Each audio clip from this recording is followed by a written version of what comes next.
Il-bżonn li jissaħħu l-ħiliet tal-ħaddiema hija sfida li l-Ewropa se tara li tindirizza b'serjetà. Waqt laqgħa informali għall-Ministri għax-xogħol u l-affarijiet soċjali tal-Istati Membri tal-Unjoni Ewropea kien hemm qbil li parti mill-fondi Ewropej ikunu dedikati kompletament għat-tisħiħ tal-ħiliet tal-ħaddiema.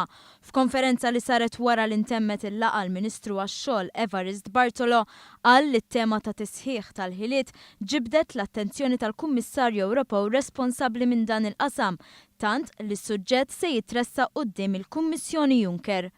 It was stressed throughout the debate that investing in skills and talents is the way forward not only for our citizens but also essential for the European Union's own viability and ability to deal with current and future challenges.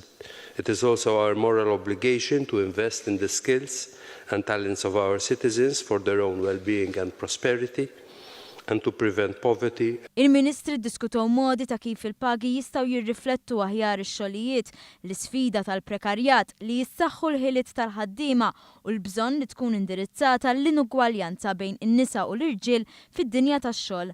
Il-Ministru għall-Libertajiet Ċivili Helena Dalli nnutat l-isfida li ġib magħha l-inugwaljanza u saħqet biex tkun indirizzata hemm bżonn ħidma mal-imsieħba soċjali. Dalli qalet li d-diskussjoni dwar l-inugwaljanza kienet l-aktar dwar in-nisa.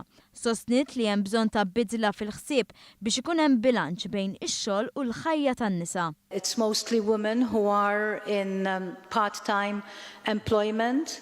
The balance between life and work, life-work balance, which is disproportionately placed in terms of the woman who is working. So therefore, in conditions of employment, we have to see that this work-life balance is distributed.